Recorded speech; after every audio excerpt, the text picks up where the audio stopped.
Magandang araw mga giliw kong mag-aaral. Okay, magsiipon na ang lahat. At para sa una nating panimula, sasabayan nyo ang ating panimulang panalangin. Magsiyuko ang ating mga ulo.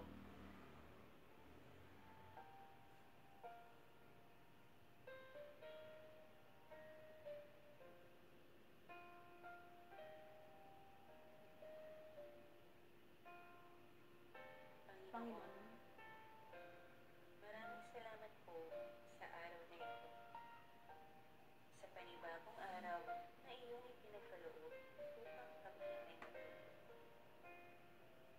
Salamat po sa lahat ng biyaya, lalong-lalo na ang pagkakataong may pagpatuloy namin ang aming pag-aaral sa kabila ng mga pagsubok. Pagpalain at gabayan mo po ang aming klase at kaming mga mag-aaral upang malinang ang aming isipan at lubos na maunawaan ang mga aralin at magawa ng maayos at wasto ang lahat ng gawain. Gabayan at pagpalain mo din po ang aming mga guro sa matyagang paghahatid sa amin ng mga leksyon at sa paggabay sa amin sa araw-araw. Ganoon din ang aming mga magulang sa patuloy na pagsuporta sa amin sa kabila ng mga kinakaharap naming pagsubok. Muli, maraming salamat po sa lahat. Ikaw ang aming sandigan at kalakasan. Amen. at ngayon ay atin naman pong gagawin ang araw-araw nating exercise. Sino ang gustong mamuno sa ating exercise? O sige, ikaw. Ina. Pakinggan niyo lahat ang aking tugtog na ipaparinig at inyong sabayan.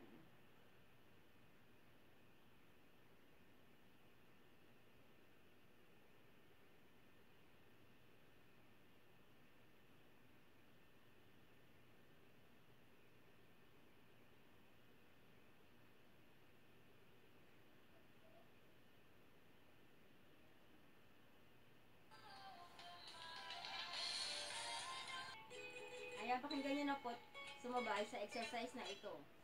Paa, tuhod.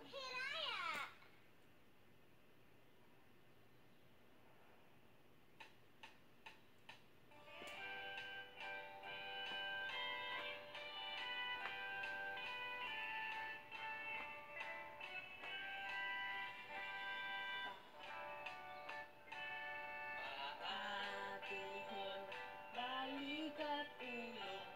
Paa, tuhod, balikat, ulo. Paa, tuhod, balikat, ulo. Paa, tuhod,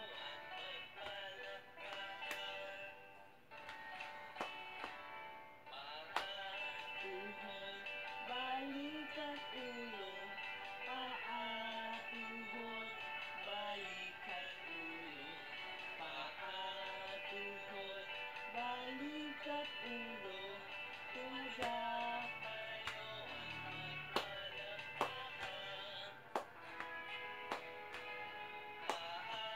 Tuhod, balikat, ulo. Okay, lahat sumabay. Tuhod, balikat, ulo. Paa, tuhod, balikat, ulo. Tumagak.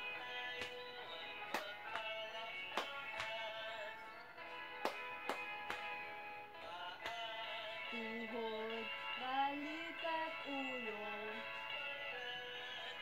Okay, iupo nyo lahat. Paa, tuhod, balikat, ulo. Tagak. Palakpakan. Okay, class? Magsipon ang lahat. Ngayong araw na ito, ang ating topic ay ang mga tungkol sa pagkilala sa 5 uri ng pangungusap. May mga sinulat ako dito na 5 uri ng pangungusap na kailangang maunawaan sa iba't ibang konsepto at ibang uri ng pangungusap. Ating kilalanin ang mga katangian at mga gamit ng bawat uri ng pangungusap na makakabuo tayo ng mga salita gamit ang iba't ibang uring pangungusap.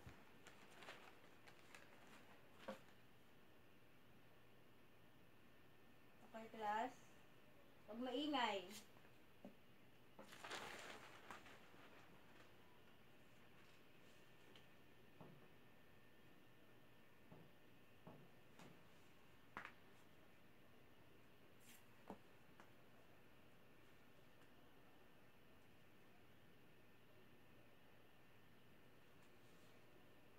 Okay, class, ilabas ang inyong mga Pilipinong notebook at maaring magsulat.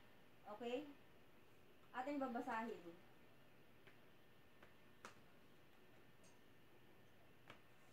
Una, pahayag.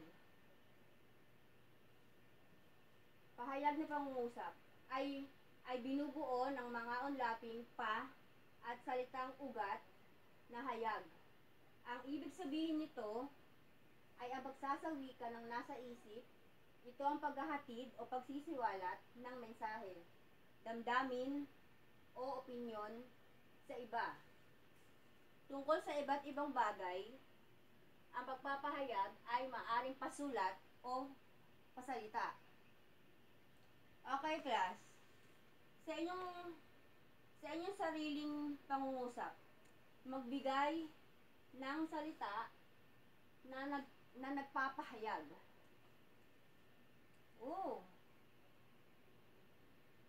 Maganda. Maganda yung naibigay.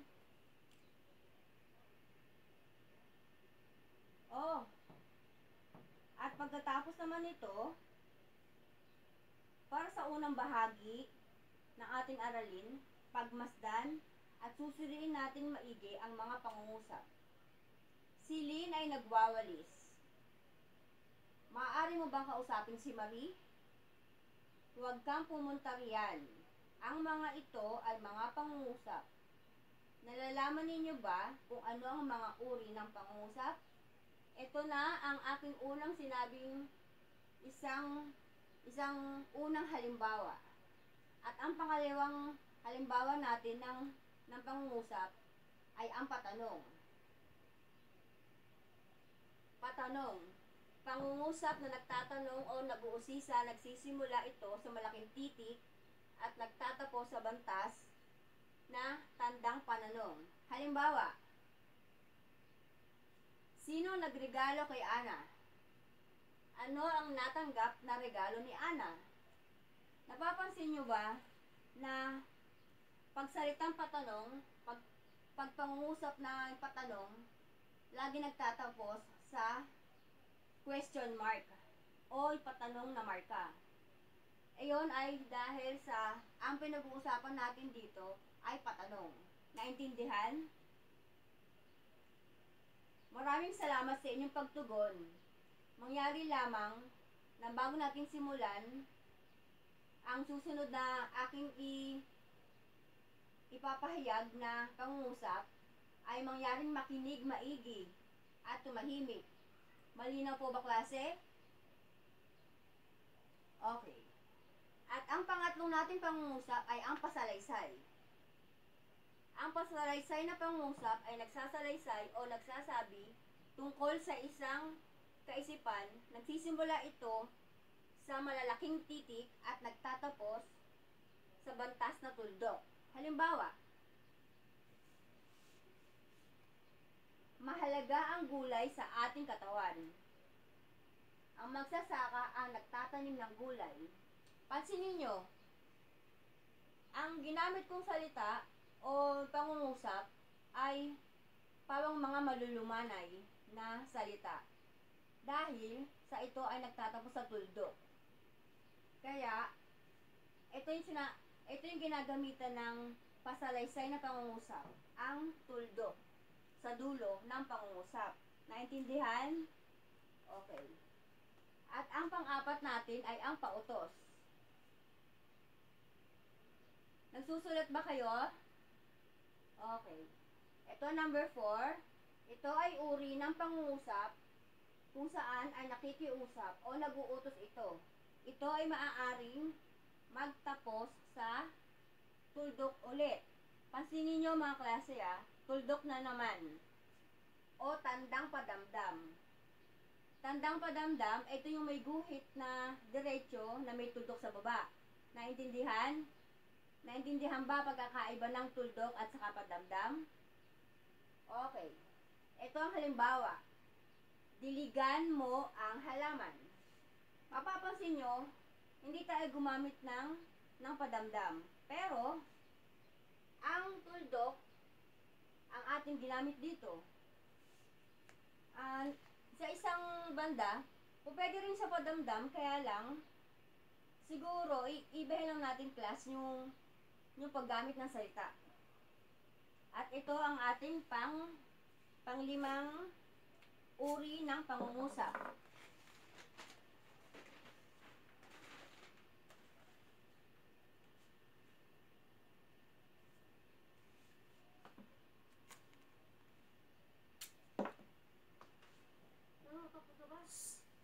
Panglimang uri ng pangungusap. Padamdam. Ito ay pangungusap na nagsasaad ng matinding damdamin na nagsisimula ito sa malaking titik at gumagamit ng bantas na tandang padamdam.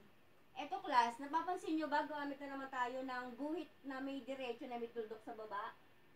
Ang tawag dyan ay ano? Okay, padamdam. Ito po ang halimbawa ng padamdam na pangungusap. Wow! Sa lahat ng salita, pag nagsalita tayo ng wow, ibig sabihin, parang nagugulat. Kaya wow! Kaya gumamit tayo ng padamdam. Ang gandang laruan niyan. Ayan, gumamit na naman tayo ng padamdam na simbolo. Naintindihan ba ang klase ngayong araw na ito? Okay.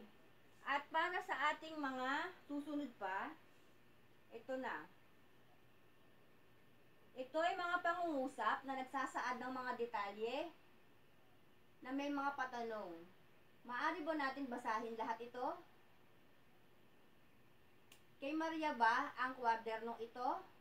Tukuyin nyo nga kung anong uri ng pangungusap ang aking nabanggit na salita. Kay Maria ba ang kwadernong ito?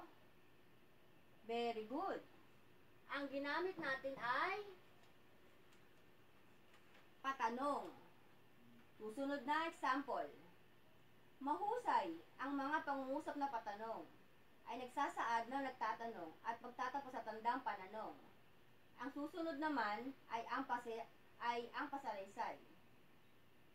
Ito ang aking bibigay na example at tutukuyin nyo kung ano ang uri ng pangungusap. Hindi ko na maaari ihatid ang mga ito sa bahay ni Carlito sabagkat nakakatakot ang daraanan. Papunta roon at napakaraming aso. Sino makakapagsabi kung anong uri ng pangungusap ang aking nabanggit? Tama. Ito ay isang uri ng pahayag. Ano nga ang pahayag? Pakibasa. Okay. Ang pahayag ay binubuo daw ng mga unlaping pa at salitang ugat na hayag na nagtatapos sa tuldok. Tama. At meron pang mahusay at ang padamdam ay nagsasaad ng masidhi o matinding emosyon. Mangyari lamang pakibasa. Magbibigay ulit ako ng isang example ng pangungusap at inyong uuriin kung anong klase ito. Aray, napakasakit na pagkakabato mo ng aklat sa akin. Ano ang klaseng uri ng pangungusap ng aking nabanggit? Alin? Hindi. Hindi siya patanong. Bakit class? Gumamit ba tayo ng patanong? Ulit. Uulitin ko. Aray. Napakasakit ng pagkabato mo ng aklat sa akin. Eto, class. Padamdam. Padamdam ang ginamit ko dito. Oh. Padamdam na mayroong pangungusap. Ano raw ang padamdam? Pangungusap na nagsasaad ng matinding damdamin. Aray. Oh. Ibig sabihin na nasaktan siya. Eh sabi niya aray. So ibig sabihin, ito yung sinasabi nila na matinding damdamin. Nang napakasakit ng pagkabato mo ng aklat sa akin. Yung sa huling pangungusap na ginamit niya ay padamdam. Naintindihan ba, class? Okay. At ang susunod, sa huli na mababa natin ay ang suriin nyo kung anong klaseng pangungusap ito. Maaari mo bang iabot ang aking salamin? Sino makapagbibigay ng tamang uri ng pangungusap ng aking nabanggit? Tama. Ito ay isang uri ng pautos. Ano nga ang pautos? Ang pautos ay uri ng pangungusap kung saan ay nakikiusap o nag-uutos. Ito ay maaari magtapos sa tuldok o tandang padamdam na halimbawa, maaari mo bang iabot ang aking salamin? Na may ganong, yung may question mark. Naintindihan ba? Okay. At ang panghuli natin ay napakahusay naman ng mga pinakita nyo sa akin, class. Sa araw na ito, may natutunan naman kayo. Okay. Handa na ba kayo sa susunod na bahagi ng ating aralin?